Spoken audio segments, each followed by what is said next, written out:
বাঙালি নারীর কালচারে শাড়ি এক অপার সৌন্দর্যের নাম। তাই তো যে কোনো উৎসবে শাড়ি ছাড়া নারীর সাজগোজ অপূর্ণই থাকে। কিন্তু ব্রেস্ট ক্যান্সারে আক্রান্ত একজন নারী যখন ম্যাস্টেকটমির ভিতর দিয়ে যায়, তখন প্রিয় শাড়ি অপ্রিয় হয়ে যায়। পছন্দের কাপড়ের সাথে বাড়তে থাকে দূরত্ব।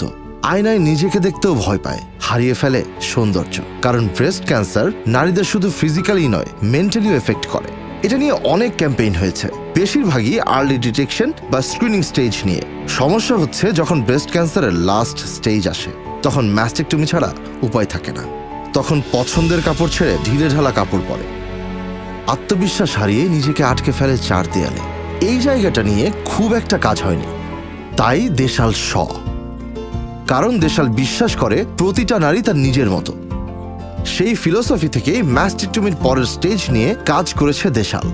বাংলাদেশে প্রথমবার নিয়ে এসেছে বিশেষভাবে তৈরি ব্লাউজ ও ট্যাঙ্কটপ, যেন নারীরা নিজের বিউটিকে সেলিব্রেট করতে পারে। দেশালের উদ্দেশ্য প্রফিট না, তার চেয়েও বড় কিছু। তাই লঞ্চের পর অনলাইনে আপলোড করা হয় টিউটোরিয়াল, যেন এফোর্ড করতে না পারলেও বা স্টোরে যেতে আনকমফোর্টেবল লাগলেও নিজের মতো ব্লাউজ, ফিলার ও ট্যাঙ্ক টপ বানিয়ে নিতে পারে যে কেউ। এই গেম চেঞ্জিং ক্যাম্পেইনটা সবার কাছে পৌঁছানোর জন্য লঞ্চ ইভেন্টে আনা হয় দেশসেরা ডাক্তারদের। এছাড়া ব্রেস্ট ক্যান্সার নিয়ে ডক্টর এন.কে. নাতাশা সহ অনেক নারী তাদের এক্সপিরিয়েন্স শেয়ার করেন। Facebook, Instagram, YouTube, in-store promotion সহ হসপিটাল ও বিউটি সেলুনের সাথে পার্টনারশিপ করা হয়। আসতে থাকে প্রচুর পরিমাণে পজিটিভ রেসপন্স এবং ওয়েবসাইটে বাড়ে এনগেজমেন্ট। কোনো খরচ ছাড়াই অর্গানিকভাবে পিয়ার ভ্যালু আসে 7 লাখ টাকারও বেশি। এভাবেই দেশাল এর মাধ্যমে ম্যাস্টেকটমি করা নারীরা নিজেকে ফিরে পায় নতুন ভাবে।